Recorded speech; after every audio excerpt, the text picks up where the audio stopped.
Extrait du roman de Stéphane Sanchez, Le cœur immobile. Le 19 décembre 2022.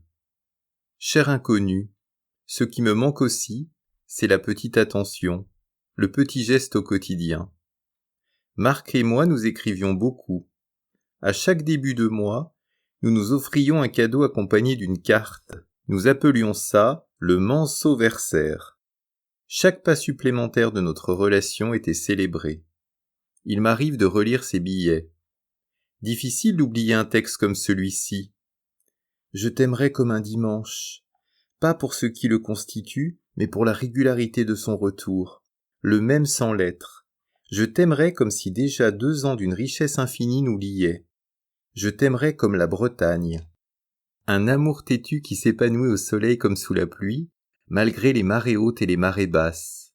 Un amour à l'horizon invariable d'intensité. Je t'aimerais comme si nous portions tous deux la même grosse laine grise qui gratte sous un même parapluie. Je t'aimerais comme s'il n'existait qu'une seule merveille d'entre toutes les merveilles, toi.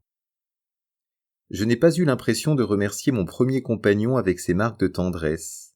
S'il lit un jour ces lignes, qu'il sache ma gratitude.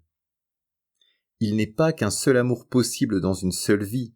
Ma chance, c'est de l'avoir trouvé suffisamment tôt pour encore pouvoir m'en émerveiller, suffisamment tard pour ne pas le laisser s'éparpiller. 11 mois d'une mer lisse, zébrée çà et là de nuances, de la plus profonde à la plus claire, d'un seul rêve en somme, je t'aime. J'ai reçu des cadeaux de la part de mes ex-copains, des livres, des vêtements, des billets de spectacle, mais les seuls que j'ai gardés sont leurs écrits. Je ne suis sorti que quelques mois avec Gabin, un garçon intelligent et très sportif. Nous nous appelons de temps en temps pour prendre des nouvelles. C'est le seul ex avec qui j'ai gardé des liens. Nous nous sommes envoyés des lettres à plusieurs reprises. Cher Stéphane, ta lettre m'a beaucoup touché. J'éprouve un manque constant. Toi. Je t'ai aimé et je t'aime encore.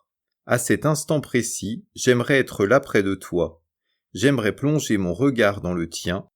La première image qui me vient quand je pense à toi, c'est la montagne Sainte-Victoire. Je repense à nos promenades et à nos discussions avec nostalgie. Une voix me dit que nous nous retrouverons un jour. Dans une autre missive, il affirme « L'amour que j'éprouve pour toi me fait du bien. Je t'imagine souvent dans ton jardin à réfléchir à tes projets de roman. Notre rencontre n'a été que bénéfique pour moi. J'espère t'avoir apporté de bonnes choses, même si je suis conscient de mes failles. Écris-moi. » J'en suis encore ému. Je regrette qu'il n'y ait pas eu de billets doux avec Dario. La preuve de notre amour existe, mais elle n'est pas matérielle. Elle existe sous la forme de souvenirs. Mon corps collé au sien, nos baisers, nos voyages, nos sorties cinéma, nos repas en amoureux, nos discussions animées. On pourrait croire que je suis mélancolique, que je vis dans le passé. C'est faux. Je me sers de mes expériences pour clarifier ma vie et l'unifier. Plus j'avance dans l'écriture de ce livre, et plus mon regard s'affûte. Je t'embrasse, Stéphane.